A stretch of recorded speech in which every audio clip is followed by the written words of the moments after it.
Coming up on Tech News Today, RIM pitches hard for BlackBerry OS 10, Google dismisses Maps for iOS, and Barnes & Noble gets into video. All that and more coming up. Netcasts you love. From people you trust. This is TWiT. Bandwidth for Tech News Today is provided by Cachefly at CACHEFLY.com.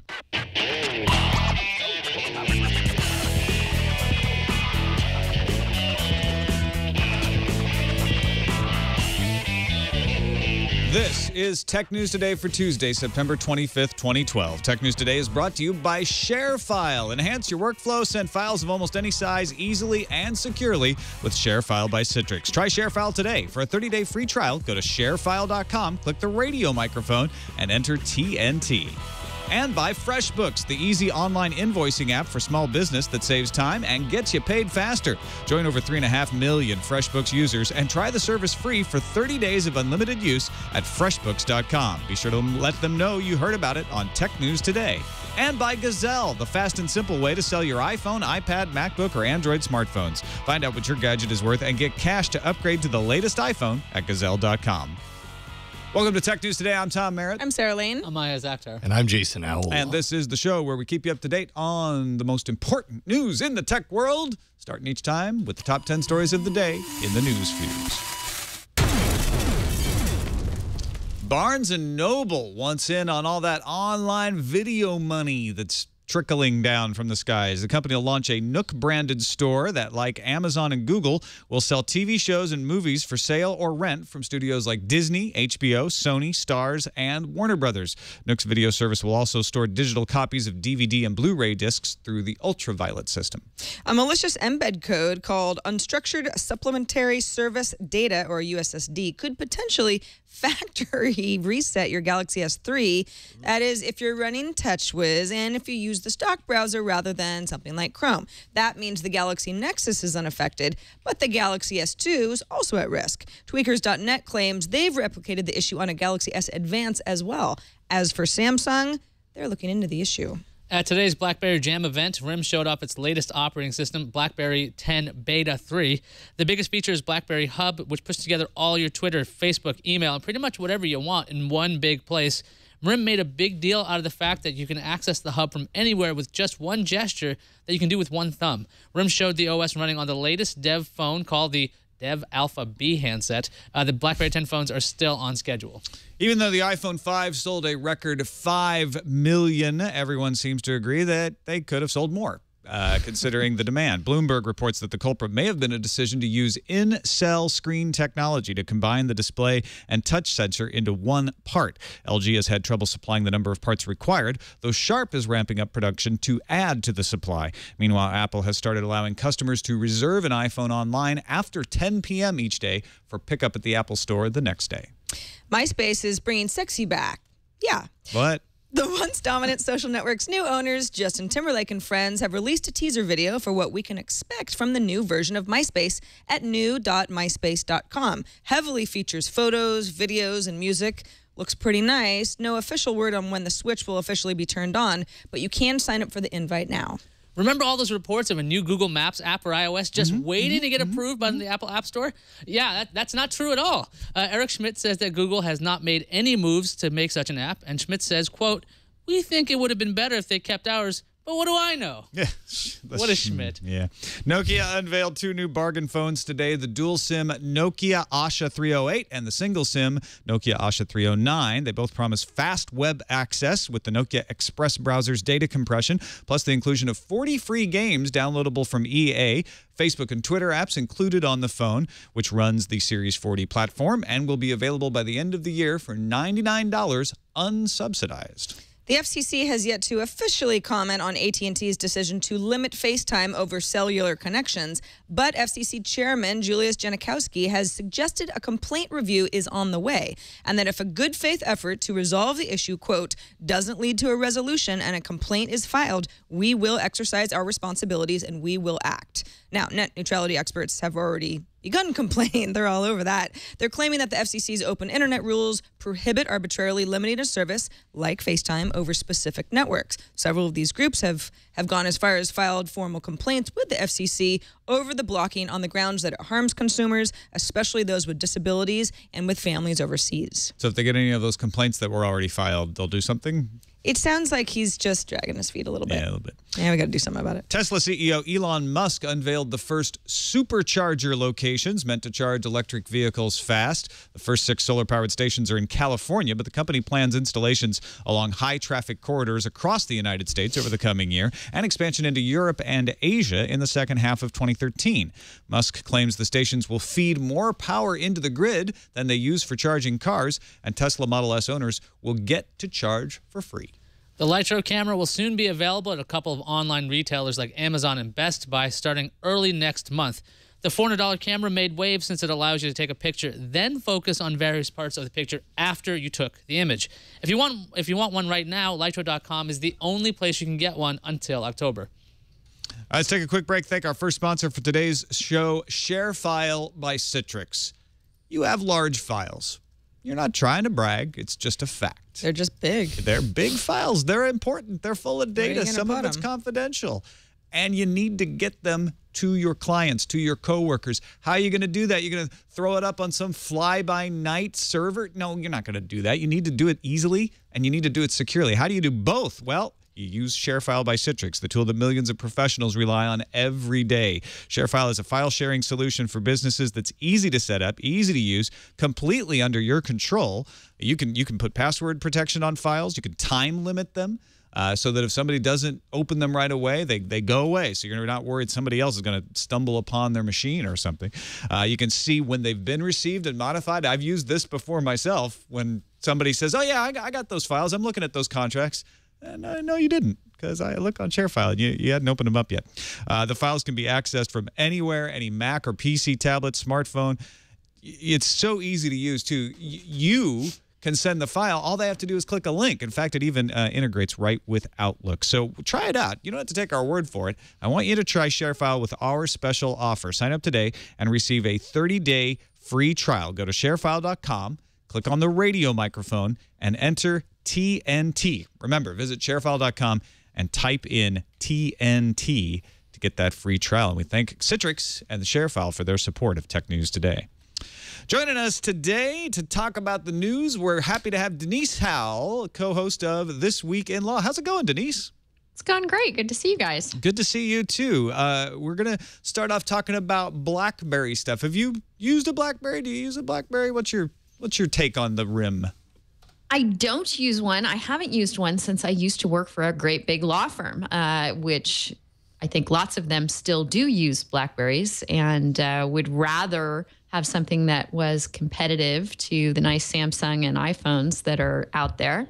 So this is probably good news for those folks. RIM has been holding their BlackBerry Jam festival. There's been a keynote from Thorsten Hines, and Iyaz has been keeping an eye on it. It's more Dancing and singing. I'm trying to make it sound fun. Well, yeah, I guess so. There's a jam going on of some kind. But anyway, Preserves. BlackBerry Jam's going on right now, and there's actually details coming in as we're doing this show. First off, Thorsten Hines comes out, does a bunch of talking. People start getting impatient. He's talking about the browser's great, and there's predictive text. He's throwing stuff at him. Yeah, it's true. Also talking about he was predictively We're ducking. hungry. He's talking about the awesome keyboard, talking about how BlackBerry hardware will be excellent. But then he finally started showing off BlackBerry 10 in its beta 3 form. So a whole bunch of sites already had hands-on time with it. The tiles on the front, if you've actually seen this look, people are like, oh, it's like Windows Phone. RIM is saying, look, they're active frames. These are thumbnails of actual running apps. These aren't little widgets. You're actually going to have full functionality in them. Gestures for peeking at apps. You can swipe up and see other apps. And RIM made a really big deal about this. It's about one thumb usage. They kept using these two phrases, BlackBerry Flow and BlackBerry Hub. And the Hub is this one home for everything you want. So you have your email in there. You can link it to Twitter, LinkedIn, Facebook, all your messages. And it's accessible from any part of the operating system using one gesture. You just slide your thumb up and to the right. And the idea is if you're, being productive and you're trying to run out of a cab and you want to see your schedule, you'll be able to do this without having to fumble around with different applications. Events are also in the Hub. No matter where you are, you get to the Hub. Also, they showed off some new functionality in Calendar. nothing too crazy there. Also, BlackBerry Balance, because they want the whole bring your own device thing. They want people to buy BlackBerry. There's going to be the ability to switch your profile. You can swipe up on a blank space, and then you'll see two different options, your personal or work profile. And you'll be able to get applications for your work or your personal thing.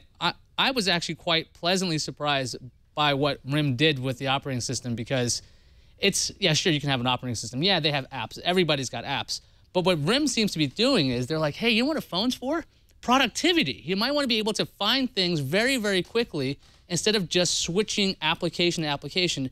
Everything's in one place. Tom, what did you think about this? Yeah, I think this is all the stuff that RIM needs to do. Emphasize the things that are important to their audience. Productivity. That's you know what Denise was just mentioning. It's corporations, it's big law firms, it's large enterprises that are still RIM's main customers.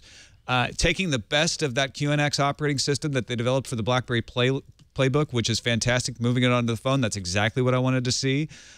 My question is, by the time this comes out, because it's not coming out until next year, will it still be impressive enough, and will they have avoided the erosion of their audience? Well, a lot of people have already brought their own device to work and started using it and figured, hey, I've got a system going on here. I'm already productive. I agree with you, Iyaz. I think this looks really nice. I think the timing is just not on BlackBerry's side, on RIM's side, rather. Denise, what do you think about the timing? Do you think they're dead in the water already? You think the timing is late next year, Tom? It's first quarter. First quarter is what they're saying now. Of course, they've delayed before, but yeah, if we hold them to their word, we should get it at least by March, if not earlier. Well, for all those folks who don't rush out and buy an iPhone 5 or one of the newer, really nice-looking Android phones, maybe they won't have brought their device to work, and when their enterprise rolls these out, they'll opt to go with it instead of something that they've already been using on their own. Maybe in that sense, the timing will work for them, since enterprises move slowly anyway. And that's the key of what they're doing at BlackBerry Jam right now, is trying to get these companies, the representatives, the purchase managers who make these decisions, to hold off changing things, to hold off switching over to another provider or doing a bring your own device program yet. They want to keep those contracts until they get BlackBerry OS 10 in people's hands. I have to say, I don't see anything that they've done today that looks wrong. Other than the timing, I have no criticism. This is exactly what we needed to see. See, when we took a look at iOS 6 when it came out recently, people were saying it's just iterative, it's just an evolution. Android's got some pretty cool whiz-bang features, but this, the question is, what's the difference between these operating systems at this point? Windows Phone has all this information up front. You have the tiles, right? You have applications sort of switching on iOS. You have widgets or different ways to do that on Android. But this seems like it's different enough that it actually has a compelling reason to go, oh yeah, maybe I will wait and look into this, because Windows Phone is just like, okay, they changed the insides of it. It looks very similar. Maybe on October 25th or 6th, whenever Microsoft shows it off, they'll show these amazing things that kill BlackBerry. But I'm thinking that what RIM did is they thought about what could we possibly do different, and they didn't bother to go with, well, we'll do Android and put a skin on it. It's like, no, this is actually built into every part of the OS. You can constantly access your productive side, which I'm just like, you know what? This is how I used to use my device, because I hate going calendar, oh, wait, I'm going to copy and paste this over, and this will kind of work, and that kind of switching an app or this integrated approach, I think is different enough that they might have a chance, especially with this idea of the carriers freaked out. They don't want to be stuck with Apple. They don't want to be stuck with Android or Samsung. They want to figure out who is their third guy, and Microsoft's doing that big push now. But if it's RIM, which has had a lot of inertia, they might have a chance. Looking at what they showed us today, and again, it's different than having it in your hands and using it, I feel like they took some of the best things from iOS, from Android, from Windows Phone, or maybe they didn't even take them. Maybe they just kind of co-evolved them. But it doesn't look like they're just imitating. It looks like they're actually trying to take the best metaphors out there and use them in the user interface. So RIM taking their best shot today. Gotta hand it to them. Yeah, and they're catering to the core audience, really. That's the other thing. They didn't just abandon. I know people who have had BlackBerries and still complain about the fact that no other keyboard is as good as a BlackBerry's, and their email is fantastic on BlackBerry, and they have not found anything close to having a unified inbox. It's more about retaining the BlackBerry customers who haven't jumped ship yet, I would say. Yeah, I mean, if you get new customers, that's great. And this looks nice. I think it's going to take a lot of convincing to take somebody from, let's say, Android or iOS or even the Windows platform. But at least BlackBerry folks say, you know what, this actually looks pretty good. All of a sudden, we don't feel like we have these archaic devices with this bad software that doesn't match up. It's funny when it's a win-win for their users and for their IT people. For the users, they feel like they've got a great device. This BlackBerry Balance thing looks really smart because I know that, in a business, people are always putting their personal stuff on business equipment, and that's always a problem. This looks like it manages that well. And when you hand the BlackBerry to your child to play Angry Birds, it's not going to mess with your other applications. When RIM showed off its predictive text a while ago, people figured out how to do that for iOS. They take a jailbroken iOS device and you can have this, you type and you flick up as you're doing the typing. So there are features that can be stolen already. Yeah. You could see in Android or iOS at some point, but I think RIM's got a chance. Meanwhile, Apple's still under fire. A lot of criticism for the iPhone. Always happens whenever there's a new one out. They're done. They're over. RIM just beat them. So over. But the controversy over the maps seems to be the one that's brewing the hottest. And Google's Eric Schmidt weighs in. Finally. Yeah. About time. And in a coy way. Everyone's sort of waiting to see. He's so fun, isn't he? Everyone's waiting to see, is Google working on a standalone Maps app for the Apple iOS App Store? And if so, is there some sort of a pushback from Apple? And Eric Schmidt says, quote, "We haven't done anything yet with Google Maps." He was talking to reporters in Tokyo today. He says Apple would, quote, "have to approve it. It's their choice." But then he declined to say whether Google was actually working on something, or at least got to the point where they had submitted an app to the App Store. Because, of course, that's what Google has to do first. If Google doesn't submit anything, then it's not Apple's fault. Because that's a submission process that Apple should have known. Google now has to do. And you might say, well, maybe Apple and Google, is there some sort of an issue with the App Store where there's some sort of, behind the scenes deals that are going on? Maybe so. However, Google did just submit an updated Chrome app. That's the standalone browser app, which actually works really well, to the App Store, which has been updated for iOS 6 and the iPhone 5. So it's not as if there aren't Google engineers who are well aware of what they have to do to make it happen. I've been thinking a lot about whether it makes sense for Google to hold back, just to screw over Apple, so people can say, yeah, the Apple devices are inferior because they don't have Google Maps. I'm starting to think that would be unwise for Google. I think that people hate change, people get really upset really easily, and then people forget. I think in a few months, and it might not apply to you specifically, but I think in general, people will either say, I don't know, it's a Maps app, it's Maps. Never really noticed the difference, I don't really care. Or I've gotten used to Apple Maps and it's fine, and I don't care about Google anymore. I think it makes sense for Google to at least have something in the App Store so that if you continue to want to use Google Maps, you can, and you don't have the opportunity to forget about it. It would be in Google's best interest to have the Maps app available right now while everyone thinks it's bad. I mean, I haven't actually had any problems with the Apple Maps, but I've seen the problems other people are having. And so I think, ooh, do I really want to use this? Even though I don't have any direct problems, I'm afraid of having a problem, right? And so if there was a Google Maps app, I'd probably download it and I'd probably use it. Whereas eventually people are going to realize, oh, well, these problems don't affect everyone. I'm used to using the Apple Maps thing, and it's been fine. A lot of things get fixed. Bugs get squashed. People are even coming out now, not everybody, but there's some folks in China who say, actually, I prefer the Apple Maps app. Look at this town when you have one side, one next to the other. Folks in China. Folks in China, they're on a different... No. There is also a Tumblr account that shows how often the Apple Maps version of the side-by-side maps is very inferior, but not all the time. So we're starting to see examples of people saying, kind of like Apple Maps. And the longer that Google doesn't have their Maps app on the iPhone, it gives Apple... Well, Apple's going to improve their Maps app no matter what. But the longer it's not there, the more kind of importance it places on Apple to make those changes and improvements. And like you said, if it's not there for people who are so used to that being the Maps app that they go to, they're going to forget about it and lose all those users. I disagree with you a little bit. I think if there was a Google Maps app, there'd be more pressure on Apple to fix their stuff because then they'd have to compete. They'd have to worry about people changing. I guess where I'm going with that though is that people are still so used to the maps, the Google Maps, that it would then be. I mean, it would have to be really compelling to pull them back over if they tried it and didn't like it. You know it's what I mean? Inertia, right? Yeah. It's the longer there isn't a choice, even though there are plenty of other map apps available in the App Store for you to download and try. People only think of Google Maps or Apple Maps, and the longer there's not a Google Maps choice, the more inertia there is to just stick with using whatever happens to be there. Well, Denise, what do you think? Well, I hope Google doesn't use this as an excuse, that its Maps app is already good enough, that there are some things that Google could do to improve and make it more usable. And if they did that right now and released it for iOS, I think that's a win for them.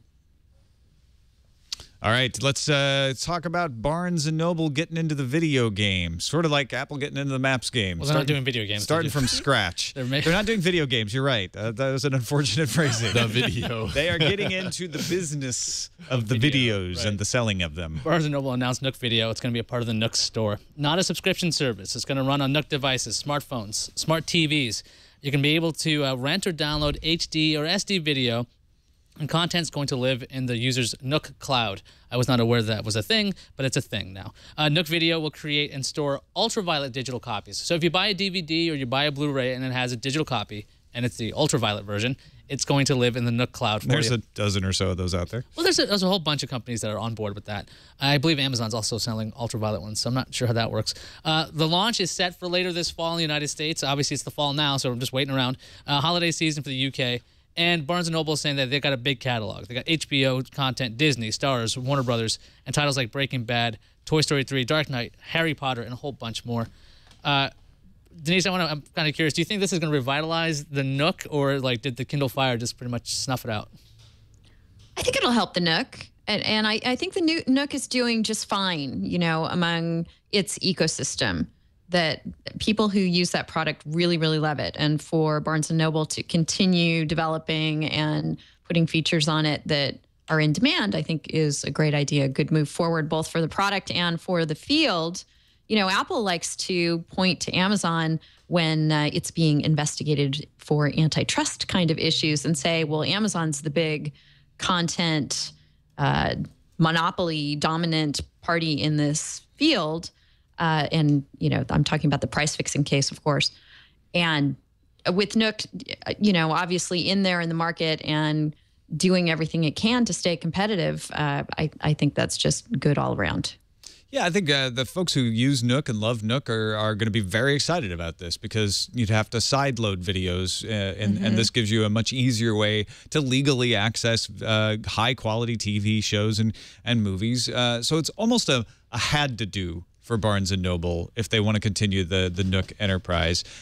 It is interesting in light of the NPD study that came out yesterday that stated that none of the video-on-demand providers from the internet are leading the way. It's all cable companies. And in fact, cable video-on-demand, where they sell and rent you videos, is growing faster than internet video-on-demand. Now, they're not comparing this to streaming services like Netflix or Hulu. They're comparing it to things like Amazon Video On Demand, iTunes Video On Demand, where you buy and download the video or rent it. So Barnes & Noble's getting into a business that they can't take as big of a share of. At least it's not growing as fast. But again, I don't think they have a choice.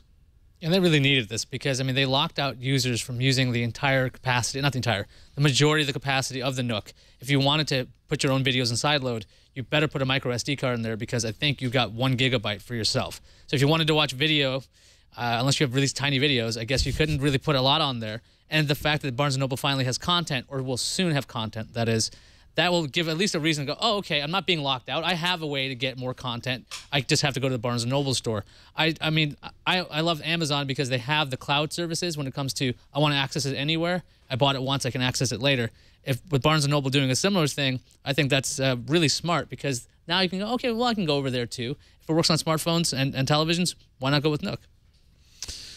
All right, let's take a quick break and thank our sponsor, FreshBooks. If you're in the business of being in business for yourself, you got to get the money. And it's good to get the money. But to get the money, you got to write the invoice. And writing the invoice is no fun. So why not take advantage of a company that makes it easy, takes the pain out of the paperwork?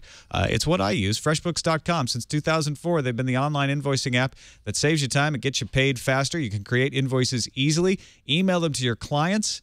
Your clients can then view the invoices online and even pay you right from the invoice. That's a benefit right there, right with their credit card. You can turn timesheets instantly into invoices, run all kinds of great reports to monitor your small business, and your accountant will just love the fact that you can give him easily identifiable, organized information at tax time. FreshBooks gives you automated late payment reminders to follow up with clients. This has proved invaluable for an actual friend of mine who is sponsoring something, and I sent him the invoice, and FreshBooks kept reminding me I'd forgotten he hadn't paid. He'd forgotten he hadn't paid, but FreshBooks hadn't forgot. So we made sure that we got paid on time. And your accountant, like I said, is going to love it. So give it a try. You can track it in an iPhone app. There's all kinds of things to play around with. Sign up right now, and you get 30 days of unlimited use for free. All the features, the clients, the staff, everything. All your people can use it with no limits. Just sign up at freshbooks.com. Be sure to tell them you heard about it from Tech News Today. They'll ask you, hey, where'd you hear about FreshBooks? If you would, please give us the credit since you heard about it here, Tech News Today. Again, if you sign up right now, you get that 30 days of unlimited use of everything they have to offer. So try it out, freshbooks.com. We thank them for their support of Tech News Today. Back into the news, and Tesla unveiled their supercharger network. I mentioned that in the news fuse. There's only 6 locations in California right now: Folsom, Gilroy, home of great garlic, Harris Ranch, Tejon Ranch, Barstow, and Los Angeles. The idea being, however, that you would be able to drive from Los Angeles to San Francisco without having to worry about running out of your charge. You can also, they say, make it to Las Vegas and Tahoe. And the idea is they're going to roll out more of these stations all across the U.S. They say they're going to create high-traffic strips from Vancouver to San Diego, Montreal to Miami, Los Angeles to New York. All of these supercharging stations run on solar power provided by Solar City. They claim they're going to turn more power back into the grid than they use charging the cars. And the cars only take 30 minutes to replenish 3 hours of driving time if you're driving at 60 miles per hour on average. So it's not quite as fast as a gas fill-up, but if you want to stop and grab something to eat on a road trip, plug in the car, go grab something to eat. Instead of that whole, okay, well, I can commute to work, but then if for some reason I have to leave work early, I might not be able to get home because I need 5 to 6 hours at least of charging. And I mean, it just requires so much pre-planning, and life doesn't always work that way. That I think is a big barrier to entry for a lot of people who are interested in electric, but afraid of how they can actually incorporate it into their lives. Up to 100 kilowatts in these charging stations. However, here's the rub. You have to be driving a Tesla. Only drivers of That's okay. They're cheap. 2012 Tesla Model S with an 85 kilowatt-hour battery pack can make use of the stations. Now, Tesla does say they will be providing adaptations for their other models of Tesla that will be able to use these supercharging stations. But I think what makes this good for the industry of electric cars is if non-Tesla cars could use these supercharging stations, and there's no indication in this event last night that they would be licensing or working with other auto manufacturers to allow you to charge your Nissan Leaf or your Chevy or your Ford in these supercharging stations. And Denise, this is centered around LA. You're down there. Is this attractive to you or people you know that they'd be able to find these charging stations, you know, in longer drives from LA? The folks that I know that have Teslas in Orange County drive them around an area where they don't really need that longer range. But I'm sure it's a great selling point for that particular brand. But gosh, can you imagine at the beginning of the era of gasoline-powered cars if you had to pull into a station that only your Ford could fuel up at? I don't know. It seems like, as you said, a bad move for the beginning of the industry. I think it's a good start. I mean, you got to build an infrastructure at some point. I mean, the thing is, if you're going around trying to find somebody who has a charger at their garage or something, it's this kind of, unless you build some kind of social network for that, I think it's a little inconvenient. If you could find these dedicated locations where you can, as a perk of owning a Tesla, have free charge ups, I think that's great in theory. Everything sounds really great. It's that 30-minute wait. This concept of going from LA to San Francisco is a long freaking drive. I've done it. The fact that I have to wait half an hour in that drive, I don't know if I want that. What if you got to stop and eat? Well, if I'm driving a Tesla S, I'm probably not going to eat in the car. You're right. I probably will have to pull over, stop, have a fancy meal. You stretch your legs. It's only 30 minutes. Get some Taco Bell. Right. It's not in the Tesla S. I will be outside of the car while that's happening. But I mean, 30 minutes is it's a good start. I'm hoping at some point that it's under 15, because I mean, when I'm just waiting at a gas station, it might not be the best place.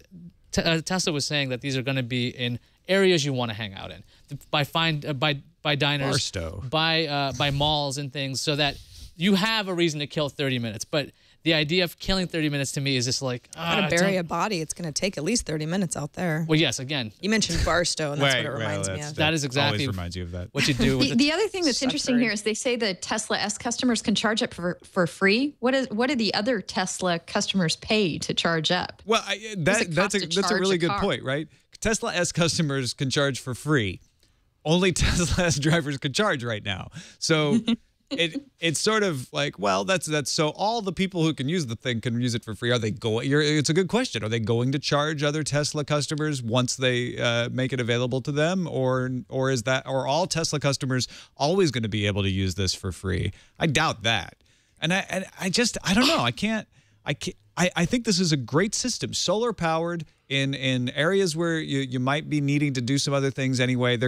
30 minutes right now is very fast if you're an electric driver. If you're a gas driver, it doesn't sound fast at all, and it's going to get faster. So this is the right way to go. I just wish it wasn't restricted just to Tesla Model S users, or even just to Tesla. Buying the original Kindle, you got free 3G for life. Why not? Why not? You get Tesla S, you're on board early, you get free electricity for life, and then after that, you have to pay. Proprietary charging. It was just a matter of time. Exactly. Google's Eric Schmidt also in the news for inspiring Chicago Mayor Rahm Emanuel to run fiber all through the city's sewers. Chicago is overhauling its water and sewer system, and Rahm Emanuel announced that he, after talking to Eric Schmidt, is unveiling a plan to lay fiber while they're digging up the city anyway. Crane's Chicago Business suggests that the city would allow use of other infrastructure like light poles and the dark fiber that's strung already under the L, which is their transit system, their trains there. It's called the Chicago Broadband Challenge. And what they need is a partner, Google. They didn't mention Google specifically in the announcement, but I bet that's one of the targets since Eric Schmidt did get announced. Either one or more companies need to partner up with Chicago, and then Chicago will run this fiber, and the company will be able to operate a broadband system there. They're not doing it like Kansas City, though. This wouldn't be let's roll it out to all the fiber hoods.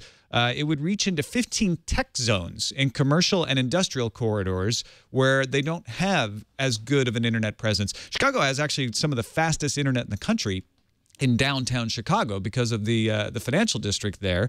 And there's a lot of tech companies moving, and Motorola moved their headquarters into downtown Chicago in the North River neighborhood because of that ability to get the fast internet. So they want to do that in other areas of the city. That's these 15 tech zones. They also require any company that signs on for this to bring low-cost broadband to underserved areas of the city, low-income areas of the city, to roll out free Wi-Fi in city parks and plazas. And they actually have unveiled free Wi-Fi in Millennium Plaza Park just as an example of what it would be like. And they want this fast net access to spark business growth as well as help the underserved. I would assume that just a side effect would be that the companies could then roll it out to other neighborhoods as well. This is just a fantastic initiative. I used to live in New York City, and it's impossible to get fiber over there because you're in an apartment building. You can't do anything. You can't just say, hey, oh, by the way, just come over here. If a city like Chicago is going to get behind this and go, look, we're digging this place up, why not be future-proof for a bit? I mean, this fiber is pretty dang fast. You're not going to be using up that bandwidth just yet. I mean, it's this small thing of like, you might move further out if you're doing a business because you don't have the ability to get this kind of crazy connection. When we wanted a big data pipe here, they had to dig up the street. I mean, and that was quite an undertaking. It took a long time, and because it's a quiet town, not that big a deal. Had to get the permits together. But again, for a city to do this, like Chicago, that's just fantastic. So I'm just hoping that this is an example for other cities in New York to do something like this. Denise, what do you think? Is this a good idea for Chicago? It's a little different than the Kansas City thing. It's not going to benefit every single person, but it's going to benefit two ends, right? Your corporate customers, your business and industrial customers, and your low-income folks who might be the last normally to get internet rolled out in their neighborhood. Yeah, I think it's great. I think, again, like Iyaz, I think other cities should take the cue and realize that our infrastructure is old and lagging behind the rest of the world in a lot of ways. As far as broadband access goes. So great for the competitiveness of Chicago as a business hub, great for the people that are going to benefit from this individually, and very forward-looking of Rahm Emanuel. And Dr. Seuss in the chat room, a person with the nickname Dr. Seuss, not the late Dr. Seuss, says they need to provide support how to use the internet, and that actually is part of the Chicago plan, is to provide classes for people who are getting internet rolled out in their neighborhood if they want to take advantage of it, to learn how best to take advantage of using it as well. It seems like a good plan. I wonder if Chicago couldn't just do this anyway. They have a bunch of dark fiber rolled under the L lines. So obviously they were able to do it before. I think there may, and not that this is a bad thing, but they may be kind of taking advantage of something they would do anyway and trumpeting it in light of the Kansas City stuff to say, hey, we need a partner to come in, and instead of rolling dark fiber, we'll actually light up this fiber. And I think that's smart. The other thing is if they're going to call on Google, I mean, Google's successfully doing this versus like, we kind of tried this before. And we've run into issues because private companies get all angry about it because they're like, oh, I want to do it. I want to take care of this. Maybe instead of having there be pushback, somebody partners up with the city to actually make this come true.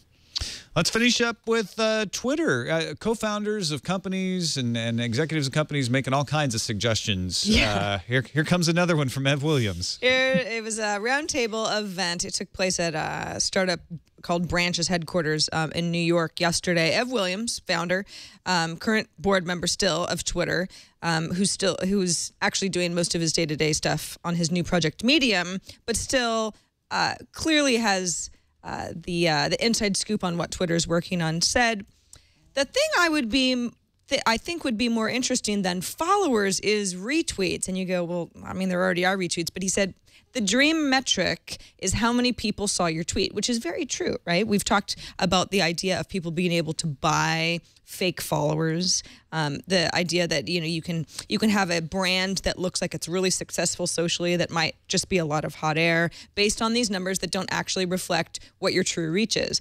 What if you could know, and this is something that obviously a lot of other companies are already working on, for example, Facebook groups. If we're in a Facebook group, I know if you guys read my message or not. Even if you didn't say anything, even if you took no action on it, I know that it was seen by you.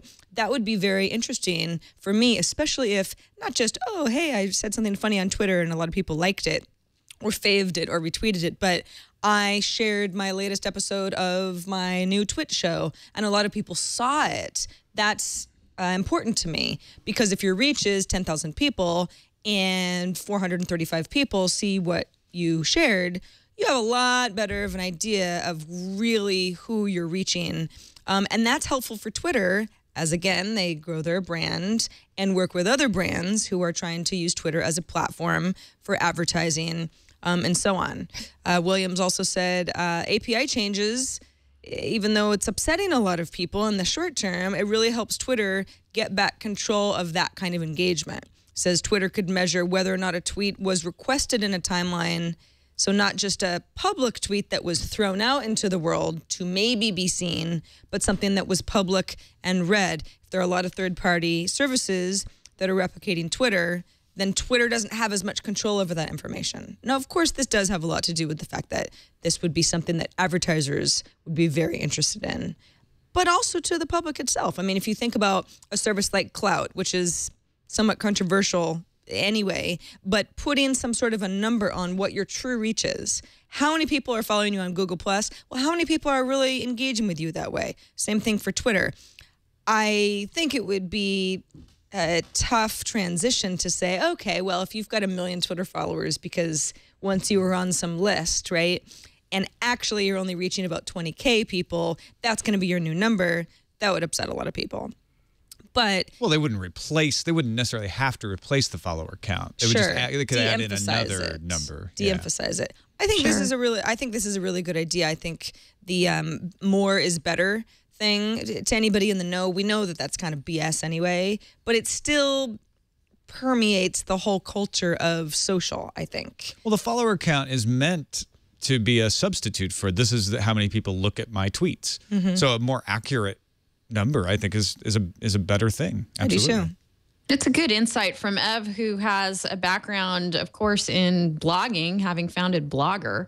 And in that context, of course, you get all kinds of metrics about not just how many people have seen what you've put out there, but who they might be based on their IP address that they're accessing from. So maybe it's time for these social media platforms to recognize, as they reach out more and more to business users, people who are trying to do something commercial with their tool, that those kinds of metrics are important to them, and maybe there's a way to provide them. Iyaz is making Michaela not impressed face. I was trying not to laugh. Now, the thing is, like when I saw the stories, like Sarah mentioned, like I thought of clout. Like that was the first thing I thought of. I'm like, oh, well, clout tries to measure reach, trying to see exactly who you're getting to. I think if Twitter starts introducing a new metric on their own that is somewhat subjective, that is just going to annoy people. I don't think it's subjective, though. I think well, it's determined by who is seeing what you're sharing. I mean, these are actual concrete numbers. Clout is an aggregate, and I think that people don't like clout because I am putting a monetary value on your worth as a person, and people don't like that. So each tweet's gonna have like a page view thing. It's gonna look like a Gawker property. It's just gonna have a bunch of numbers there, or is it per user? You can have a little graph icon that you could hover over and it'll give you your stats. I mean, Path already does this. You see who saw your stuff. I think it just sounds gameable as well. It's not any different than the follower count. Well, you can say that about every number then. Yeah. I mean, so let's not have any numbers of the world. There we go. They're all I think gameable. maybe we should have letters. I mean, this is an A+ Twitterer or tweeter. What are they called?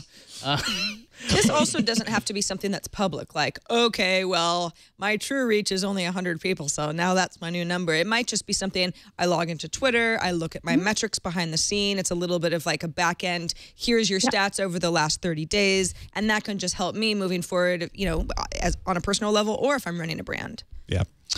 All right, let's move on to the randomizer.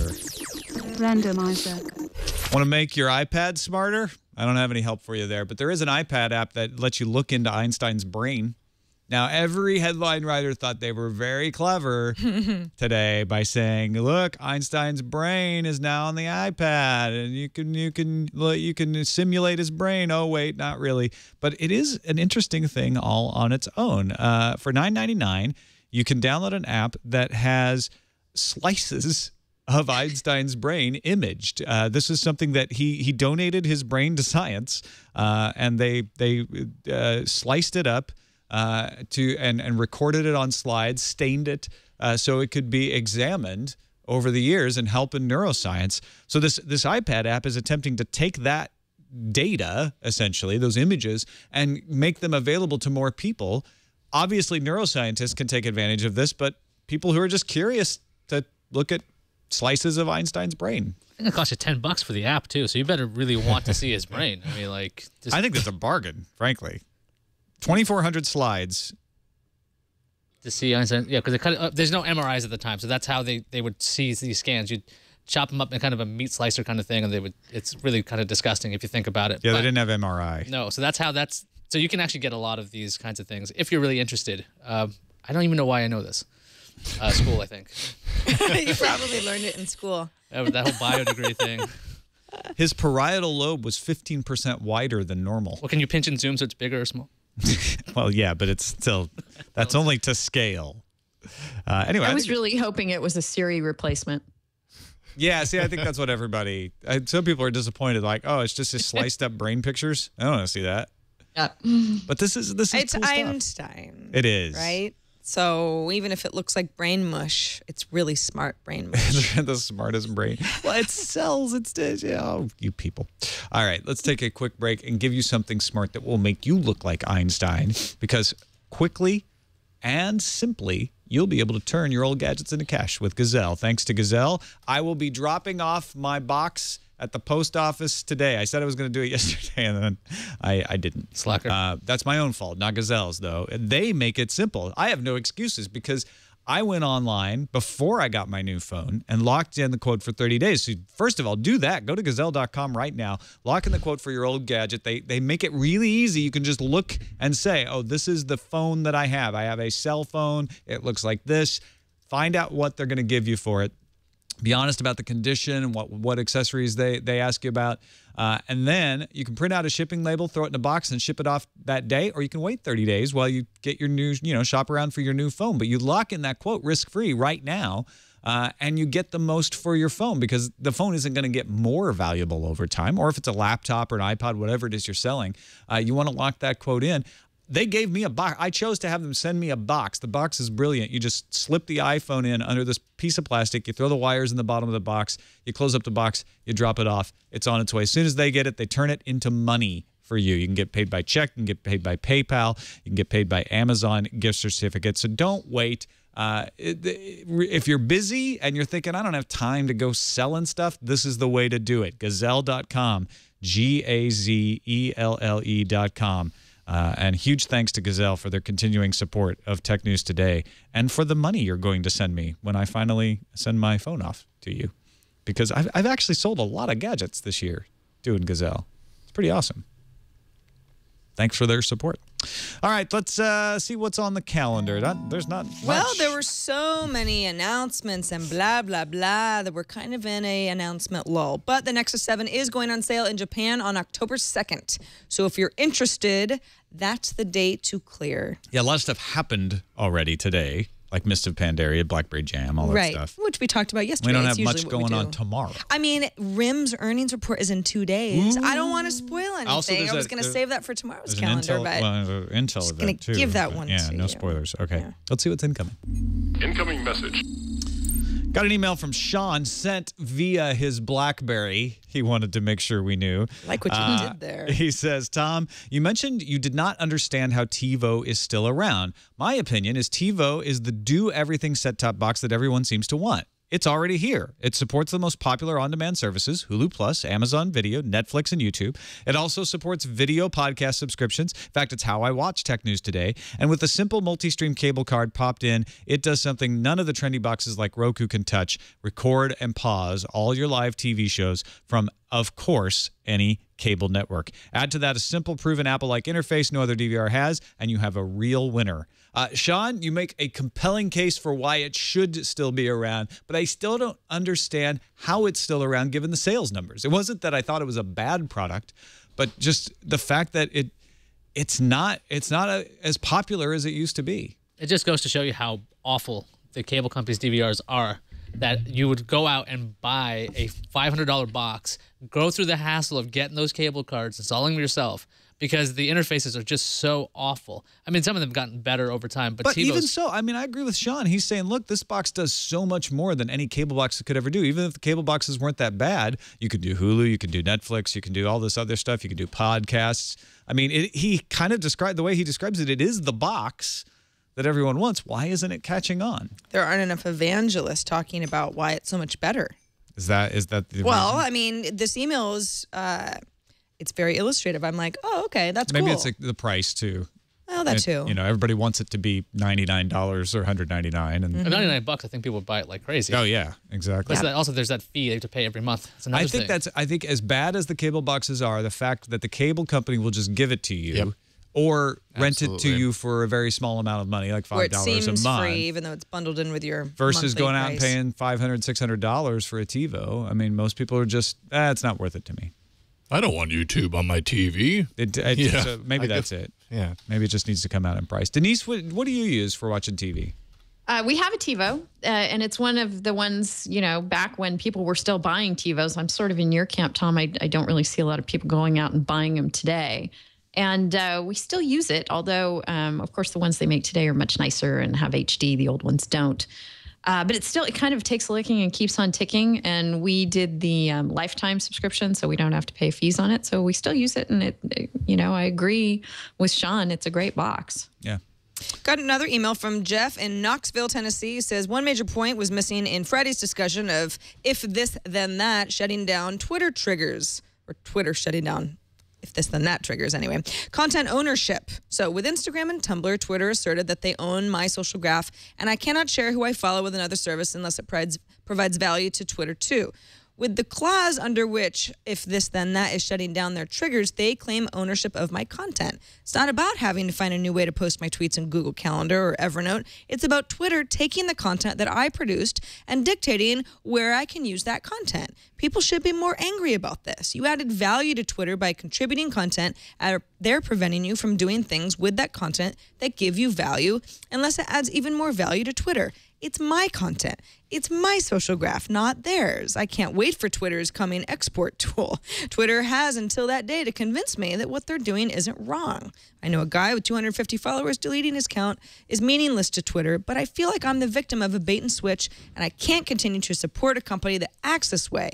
I can find my news and have my conversations elsewhere. They own your content, right? You're not alone, Jeff. That's for sure. You should be watching This Week in Law, Jeff, because they talk about this kind of stuff all the time, right, Denise? Yep. Data portability. Yep. Big point for us. It's important.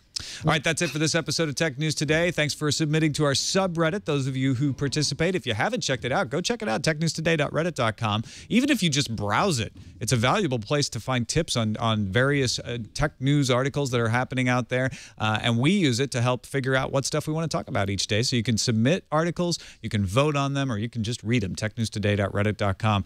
We thank all the folks who help us out in there. Denise, Howell, great to have you on. And thanks for inviting me on to This Week in Law this week. I can't wait to be on this Friday.